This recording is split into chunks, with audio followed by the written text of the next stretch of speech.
நாடாளுமன்றம் சும்மா அங்க அதிர்ந்துகிட்டு இருக்கு. இந்த சூழல்ல தான் ஒரு பக்கம் நாடாளுமன்ற கூட்டத்துக்குள்ள பெரிய அதிர்வு இருக்கு. அந்த கூட்டத்திலிருந்து வெளிய வந்து பார்த்தீங்கன்னா, நாடாளுமன்ற வெளியத்துல சிஜேபியினர் ஒரு பக்கம் பெரிய அதிர்வலைகள கிளப்பிட்டு இருக்காங்க. அங்கருந்து கலைஞ்சு போ முடியாது அப்படின்னு சொல்லிக்கிட்டு இருக்காங்க. அதே சூழல்ல உள்ள ஒரு பக்கம் திமுக காரங்க என்ன பண்றாங்கன்னா, மேகதாது அணை குறித்து பேசியே ஆகணும் அப்படின்னு ஒரு பக்கம் சொல்லிக்கிட்டு இருக்காங்க. இந்த மழைக்கால கூட்டத்தொடர் தொடங்குனதுக்கு அப்புறம் மிகப்பெரிய சர்ச்சையில தொடர்ந்து நாடாளுமன்றம் செஞ்சுக்கிட்டே இருக்கு. உள்ளுக்குள்ள என்ன நடக்குது? அதுல என்னென்ன விஷயங்கள் பேசப்படுது? ஏன் வெளியேறுறாங்க? வெளிய என்ன நடக்குது? இத சுத்தி தான் நம்ம இந்த வீடியோல முழுசா பார்க்க போறோம். வாங்க தெரிஞ்சுக்கலாம்.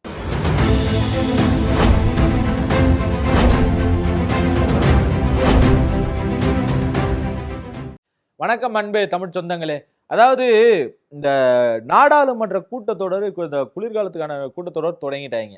இந்த கூட்டத்தொடர் தொடங்குற இந்த நேரத்துல வந்து பாத்தீங்கன்னா, வெளிய இருந்து நம்ம மோடி ஐயா ஒரு மிகப்பெரிய பேட்டி குடுத்துட்டு போறாரு.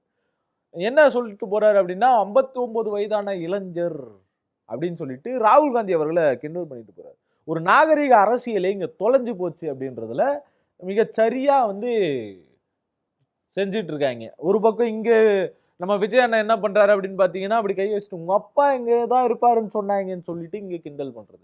ஒரு பக்கம் சைகை காட்டுறது. இந்த நாகரிக அரசியலே அப்படியே சுத்தமா மறந்துருச்சு.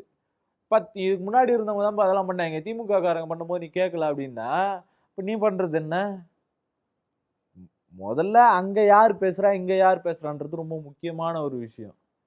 அங்க பேசுறது முழுக்க யார் அப்படின்னு பாத்தீங்கன்னா, திமுகல பேசுறதெல்லாம் அடிமட்ட தொண்டர்கள் பேசுறாங்க. முக்கிய பொறுப்புல இல்லாதவங்க பேசுறாங்க. இங்க யாரு பேசுறா? முதல்வர் அவர்கள் பேசுறாரு. உங்க அப்பா எங்க தான் இருப்பாங்கன்னு பேசுற பேச்சா சட்டமன்றத்துக்குள்ள? அதே மாதிரி இப்போ மோடி ஐயா, அவரு ஒரு பக்கம். அவரு என்ன சொல்லிக்கிட்டு இருக்காரு? 59 வயதான இளைஞர் ராகுல் காந்திய கிண்டல் பண்ணிக்கிட்டு இருக்காரு. அவருக்கு தேவைதான், அதெல்லாம் போகட்டும். அதெல்லாம் ஒரு பக்கம் இருக்கட்டும். இங்க தமிழகத்துக்கு வேற, அங்க மத்தியில இருக்கக்கூடியதுல ஸ்ட்ராங்கான எதிர்க்கட்சியா இப்ப அவங்க தான் இருந்துகிட்டு இருக்காங்க. வேற வழி இல்ல. உள்ளுக்குள்ள இன்னும் சில பிரச்சனைகள் போயிட்டு இருக்கு. இந்த அவையோடைய சில நடைமுறைகளுக்கு முன்னாடியே அவையோடைய மறுப்பு ஒத்திவைப்புக்கான சில அவை நடைமுறைகளுக்கான ஒத்திவைப்பு கடிதத்தை கொடுக்குறாங்க.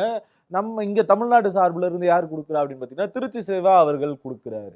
ஏன் ஒத்தி வைக்கணும் அப்படின்னு கேட்டீங்கன்னா, நீங்க அவையோட குறிப்புகள் அவர் பேசணும், அவர் பேசுனதுக்கு அப்புறம் இவர் பேசணும், இதெல்லாம் அதுக்கப்புறம் நீங்க வச்சுக்கங்க. நீங்க என்னென்ன திட்டம் வச்சிருக்கீங்களோ அதுக்கப்புறம் பார்த்துக்குங்க. அதுக்கு முன்னாடி இங்க செய்ய வேண்டிய முதல் செயல்பாடுகள் என்ன அப்படின்னா, மேகதாது அணை அங்க கட்டுவன் அடம் பிடிச்சிக்கிட்டு இருக்காங்க. அதுக்கு எதிரான நடவடிக்கைகள் என்ன எடுக்க போறீங்க? என்ன ஸ்ட்ராங்கான உத்தரவு கொடுக்க போறீங்க? இப்படியான தொடர் கேள்விகளை முன் வச்சுக்கிட்டு இருக்காங்க. இன்னொரு பக்கம் நீட் தேர்வு குறித்து மிகப்பெரிய பிரச்சனை போயிட்டு இருக்கு வெளியே. அதுக்கெல்லாம் என்ன பதில் சொல்ல போறீங்க அப்படின்னு சொல்லிட்டு ஒரு பக்கம். இவங்க அப்படியே ஃபேக் நரேட்டிவ்ஸ் செட் பண்ணிக்கிட்டு இருக்காங்க. அந்த போராட்டங்களே எதுவுமே நடக்காத மாதிரியும், ஒரு பக்கம் ஒரு சில நேஷனல் மீடியாஸ்லாம் என்ன பண்றாங்கன்னா, அந்த அம்மா அப்படியே முன்னாடி பேசிக்கிட்டே இருக்குது. அவங்க போராட்டக்காரங்க இருக்காங்க, இங்க யாரும் எதுவும் பண்ணல, அமைதியான முறையில கூட்டப்பட்டது, ரொம்ப மோசமான முறையில நடந்துக்கிறாங்க சிஜேபியினர் அப்படின்னு சொல்லி அவங்க முன்னாடியே பேசுது. அங்கிருந்து ஒருத்தர் வீடியோ எடுத்து போடுறாரு, பாருங்க அந்த அம்மா என் எதிர்க்கு பொய் பேசுது, ஏன் நாங்க இங்கதான் இருக்கோம், என்ன நினைச்சு அப்படியே அப்பட்டமா பொய் பேசுறாங்கன்ட்டு பேசுறாரு. ஒரு நேஷனல் மீடியா செய்யக்கூடிய வேலையா அது? ஆளும் வர்க்கத்துக்கு ஆதரவா இருக்கிறதா ஒரு மீடியாவோட வேலை? நாட்டோட முக்கிய தூண்கள்ல ஒண்ணு இல்லையா? 4 தூண்ல முக்கியமான தூணா இருக்க வேண்டியது எப்படி செயல்பட்டுக்கிட்டு இருக்குன்ற கேள்வி இருக்கு. அதுல இன்னொரு தூண் நாடாளுமன்றம். அதுக்குள்ளே என்ன பண்றாங்க அப்படின்னா, தேசத்துக்கு விரோதமான சட்டங்களை உள்ள ஏத்திட்டு இருக்காங்க. அதுக்கு எதிராக எதிர்கட்சிகள் இல்ல, இது எல்லாத்தையும் இந்த பிரச்சனைகளை முதல்ல பேசுங்க. மேகதாது பிரச்சனை போயிட்டு இருக்கு, அது ரொம்ப முக்கியமான விஷயம். அவங்க பரபரப்பா நாங்க கட்டியே ஆகும்னு அடம் பிடிக்கிறாங்க. திமுக இருந்த வரைக்கும் அந்த பிரச்சனை இல்லாம இருந்துச்சு.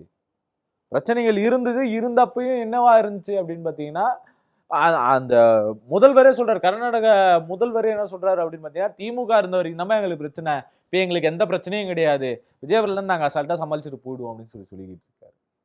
இதுக்கிடையில நம்ம அந்த முக்கியமான பிரச்சனைகளையே விட்டுட்டு, விஜய் அதை பண்ணிட்டாரு, விஜய் இதை பண்ணிட்டாரு, விஜய் பாருங்க அவர் காலாலே நடந்து போறாரு, விஜய் பாருங்க அவர் காலால அவர் செருப்பு போடுறாரு, இப்படியான பல விஷயங்களை பரப்பிட்டு இருக்காங்க. விஜய் மக்களை பார்த்து கையாட்டினாரு, சரி இது ஒரு செய்தியா? விஜய் மக்களை பார்த்து மக்களுக்கான குறைகளை கேட்டாருன்றது செய்தி. ஏன்னா அவர் முதல்வர் குறைகளை கேட்டாருன்றது செய்தி. ஓகே கேட்டு தெரிஞ்சுக்கிட்டாரு. இந்த கேட்டு தெரிஞ்சுக்கிட்டு அவர் என்ன நடவடிக்கை எடுக்க போறாரு, அந்த குறைகளை கேட்டு தெரிஞ்சுக்கிறதுனால அதுக்கப்புறம் நடந்த மாற்றம் என்ன, இது செய்தி. விஜய் மக்களை பார்த்து கையாட்டினார்னா செய்தி என்ன, பெரிய இவர் அவரு கடவுளா, கடவுள் வந்து கீழே கை காட்டிட்டாரா, அந்த ரேஞ்சுக்கு தான் அவரை வந்து ப்ரொஜெக்ட் பண்ணிட்டு இருக்காங்க. அதே மாதிரி மத்தியில மோடி அவர்கள் என்ன பண்றாரு, மிகப்பெரிய ஆசானா இருந்துகிட்டு இருக்காருன்னு. இந்த நாடாளுமன்ற கூட்டத்தொடரே மிக மிக மிக மோசமான நிலையில போயிட்டு இருக்கு. அந்த அவையோடைய மாண்பு கடைபிடிக்கப்படுது அப்படின்னு கேட்டீங்கன்னா, அந்த அவையோட மாண்புன்னு சொல்ற இவங்களுடைய வடிவத்துல இந்த குளிர்கால கூட்டத்தொடர்ல முக்கியமான பிரச்சனைகளை விவாதிக்கணும். அதுல முக்கியமானது இந்த நீட் தேர்வு விவகாரம், தர்மேந்திர பிரதான் பதவி விலகணும் அப்படின்ற ஒரு பெரிய பிரச்சனை போயிட்டு இருக்கு அப்படின்னு சொல்லி எல்லாரும் பேசினா, ஃபேக் நரேட்டிவ்ஸை ஒரு பக்கம் பயங்கரமா கொடுத்துக்கிட்டே வராங்க. முழுக்க முழுக்க முழுக்க எல்லாமே ஃபேக் நரேட்டிவ்ஸ்.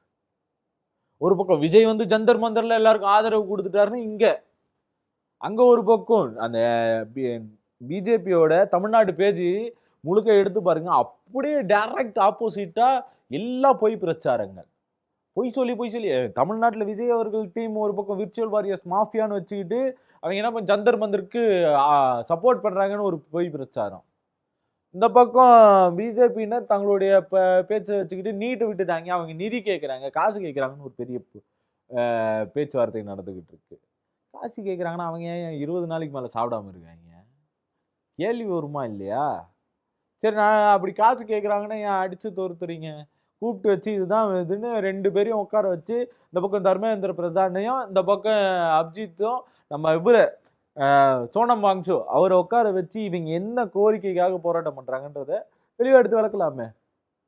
சரி, நாடே பெருமைப்படுற அளவுக்கு பல கண்டுபிடிச்ச சோனம் வாங்சோ அவர்கள் இருக்காருல்ல, அவரை வந்து மத்திய கல்வித்துறை அமைச்சரா மாத்தணும் அப்படின்னு சொல்லி சொல்றாங்க. இது அவங்களுடைய கோரிக்கை. ஏன் சோனம் வாங்சு கல்வி முறைகளில் மாற்றம் கொண்டு வரணும்னு இருந்தவர், பல நடைமுறை செயல்பாடுகளில் கொடுத்தவர், மிகப்பெரிய கண்டுபிடிப்புகளை கண்டுபிடிச்சவர், அறிவியல் விஞ்ஞானி, படித்தவர், அவரை அதுக்குள்ள போடணும் அப்படின்றது மிக முக்கியமான ஒரு செயல்பாடு. அந்த போராட்டங்களுக்கு வழி வகுப்பீங்களா, அதுக்கான வழியை கொடுப்பீங்களா? அதை விட்டுட்டு இல்லை இருக்கு மக்கள் பிரச்சனையை பேசுவீங்களா, மாநிலங்களுக்கு இடையான பிரச்சனைகளை பேசுவீங்களா? அதெல்லாத்தையும் விட்டுட்டு திரும்பவும் அந்த டீலிமிட்டேஷன் கொண்டு வரதுக்கான ஒரு வேலையை பார்த்துக்கிட்டு இருக்காங்க. இப்படி தொடர்ந்து இந்த மாதிரி மக்கள் விரோத போக்கையும் மக்களை வந்து திசை திருப்புறதுலையும் உங்க மீடியாவும் அப்படி செயல்படுது அப்படின்னா என்ன இங்க முழுசா நடந்துகிட்டு இருக்குன்ற ஒரு கேள்வி. பொய் பொய் பொய், வாயை திறந்தா பொய், உங்க வீட்டு பொய் எங்க வீட்டு பொய் இல்லை, ஊரெல்லாம் பொய்ன்ற அளவுக்கு பொய் பிரச்சாரங்கள். தமிழ்நாட்டில் ஒரு பக்கம் டிவிக்கு அதை பண்ணுதுன்னா அந்த பக்கம் பிஜேபி அதை பண்ணிக்கிட்டு இருக்கு. அவங்க மீடியாவே அதுக்கு சப்போர்ட் பண்ணுது. இப்படி தொடர் நிலைகள் ஏற்படுறதுனால நாடு முழுக்க ஒரு மிகப்பெரிய பதற்ற நிலை இருந்துகிட்டு இருக்கு. நாடாளுமன்றமே அதிரும்ன்ற பெரிய பதற்ற நிலை இருந்துகிட்டு இருக்கு. அப்படி போராட்டம் பண்றவங்கள குண்டர்களை வச்சு அடிக்கிறீங்க. அங்க இருக்கிற யாரும் பெரிய அளவுல யூனிஃபார்ம்ல பேட்ச் கிடையாது, என்ன பேரு என்ன அதிகாரியா வராங்க அப்படின்ற ஒரு பேட்ச் கிடையாது. ஆர்பிஎஃப்க்கு அங்க என்ன வேலை? மிகப்பெரிய கேள்வி என்னன்னா ஆர்பிஎஃப்க்கு அங்க என்ன வேலை? அவங்க ஏன் போய் போராட்டம் பண்றாங்க? அமைதியான முறையில 20 நாளைக்கு மேல போராட்டம் பண்ணவங்க இப்படியே தான். இங்க ஜல்லிக்கட்டுன்னு ஒரு பெரிய போராட்டம் நடந்துச்சு தமிழ்நாட்டுக்குள்ள. அங்க இப்ப இவங்களுடைய கை கோத்ததுக்கு அப்புறம் நடந்த சம்பவங்கள், ஜல்லிக்கட்டுன்னு மிகப்பெரிய போராட்டம் நடந்தது. அந்த போராட்டத்தினப்ப என்ன நடந்துச்சுன்னு எல்லாருக்குமே தெரியும். அமைதியா ரொம்ப அழகா 1 மாசம் கிட்ட போராட்டம் பண்றாங்க. அந்த போராட்டம் முடிகிற தருவாயில பேச்சுவார்த்தை கூப்பிடுற மாதிரி கூப்பிட்டு இல்லைன்னு சொல்லிட்டு அதுக்கப்புறம் அங்க மிகப்பெரிய தடியடி நடத்து மொத்தமா கலைச்சி வைக்க பார்த்தாங்க. அதே தான் அங்க நடந்துச்சு. அதே மாதிரிதான் இப்போ சிஜேபி அங்க நடந்துகிட்டு இருக்கு. தமிழ்நாடு ஜல்லிக்கட்டுக்கு தான் போராடுமா? ஏன் மக்கள் பிரச்சனைக்காக இறங்கி போராடாதா? மான பிரச்சனைக்கு மட்டும்தான் போராடுவீங்களா? அடிப்படை தேவைகளுக்கு போராட மாட்டீங்களா? கல்வி எங்கள் உரிமைன்னு போராட மாட்டீங்களா? இந்த கேள்வி வருது. நடக்கிற அவலங்களை எதிர்த்து குரல் கொடுக்க மாட்டீங்களா? இங்க இன்னொரு பக்கம் என்ன பண்றாங்க அப்படின்னு பாத்தீங்கன்னா, சிபிஎஸ்இ ஸ்கூலு 15 ஸ்கூலுக்கு அனுமதி கொடுக்கப்படுது. சிபிஎஸ்சிக்குள்ள மட்டும் என்ன பண்றாங்க, ஹிந்தி சொல்லி கொடுக்கலாம் அப்படின்ற ஒரு அனுமதி இருக்கு. அதுக்கேற்ற மாதிரி நடைமுறைப்படுத்துறாங்க. அந்த நடைமுறையில என்ன நடக்குது அப்படின்னு பார்த்தீங்கன்னா, ஒரு பக்கம் கிட்டத்தட்ட 15 ஸ்கூலு சிபிஎஸ்சி ஸ்கூல் வருது, 50 அரசாங்க பள்ளிகள் மூடப்படுது. 50 அரசு பள்ளிகள் வருகை பதிவு கம்மியா இருக்கு, அட்மிஷன் விழலன்னு சொல்லிட்டு நீங்க மூடுறீங்க அப்படின்னா என்ன அடிப்படையில் அதை மூடுறீங்க? அப்ப அந்த அந்த பிள்ளைங்க படிக்க வேணாமா? ஒரு நாட்டுல மிகப்பெரிய பெரிய விஷயம். அந்த ரயில் பாதையை தகர்க்கணும் அப்படின்னு சொல்றாங்க. அந்த ரயில் பாதை தேவையில்லை. அது வீண் செலவு தான் அப்படின்னு போயிட்டு இருக்கு. ஒரே ஒரு மாணவி மட்டும் பள்ளிக்கு போயிட்டு வராங்க, காலேஜ் முடிக்க போறாங்க அப்படின்றதுக்காக 2 வருஷம் கிட்ட அந்த ரயில் ஓடி இருக்கு. ஒரு மாணவிக்காக, ஒரு பேசஞ்சருக்காக. எங்கேயாச்சும் நடந்திருக்கா? ஒரு பேசஞ்சருக்காக இப்படி அந்த கல்வியோட முக்கியத்துவம், அங்க இருக்கக்கூடிய ஒவ்வொரு மனிதனும் முக்கியம். ஒவ்வொரு மனிதருக்கும் கல்வி தேவை. அந்த அடிப்படை உரிமை தேவைன்றது இப்படி நடந்துகிட்டு இருக்கு உலகங்கள்ல, மற்ற நாடுகள்ல. தமிழ்நாட்டுக்குள்ள என்ன நடக்குது அப்படின்னு பாத்தீங்கன்னா, இதுக்கு முன்னாடி இதே மாதிரியான ஒரு 500 பள்ளிகளை மூடணும்னாங்க. அப்ப மாணவர்கள் எல்லாரும் சேர்ந்து மிகப்பெரிய போராட்டங்கள் நடத்தி அதை தடுத்து வச்சாங்க. இப்ப என்ன பண்றாங்க? அதே மாதிரி 50 பள்ளிகளை மூடி இருக்காங்க. இதுக்கு யார் கேள்வி கேட்பா? சைலண்டா நடக்குது, வெளியவே தெரியாம நடக்குது. இவர் போய் அதை ஆராய்ச்சி பண்றாரு, படுத்து ஆராய்ச்சி பண்றாரு, விஜய் கையாட்டுறாரு. இதெல்லாம் தான் தமிழ்நாட்டுக்குள்ள நடந்தது. இதை எதிர்த்து கேட்கவும் ஆள் கிடையாது. அதை எதிர்த்து கேட்டா அடிச்சு வெளியே துரத்துறாங்க.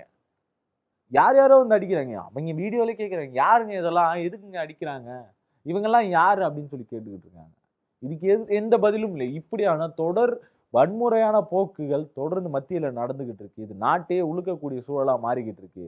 நேபாளில் ஒரு பக்கம் மிகப்பெரிய ஜென்சி புரட்சி, அதுக்கு அடுத்து பார்த்தீங்கன்னா சீனால ஜென்சி புரட்சி. இந்த மாதிரி இந்தியாவுக்குள்ள நடக்கணும், அதுக்கான வழிவகைக்கான வேலையை தொடர்ந்து பார்த்துக்கிட்டு இருக்கும்போது அந்த வேலைகளை தடுக்கிறதுக்கு அதை விட ரொம்ப அதிகமா அதிகாரம் படைச்சவர்கள் செயல்பட்டுக்கிட்டு இருக்காங்க.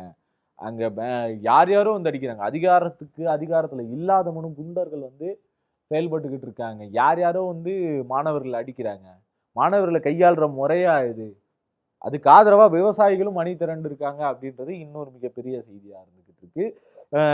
விவசாயிகளும் உடன் சேர்ந்து அதுக்கான போராட்ட குரலை எழுப்பிட்டு இருக்காங்க. இன்னும் பல்வேறு நபர்கள் அதுக்கான ஆதரவு கரங்களை நீட்டிக்கிட்டு இருக்காங்க.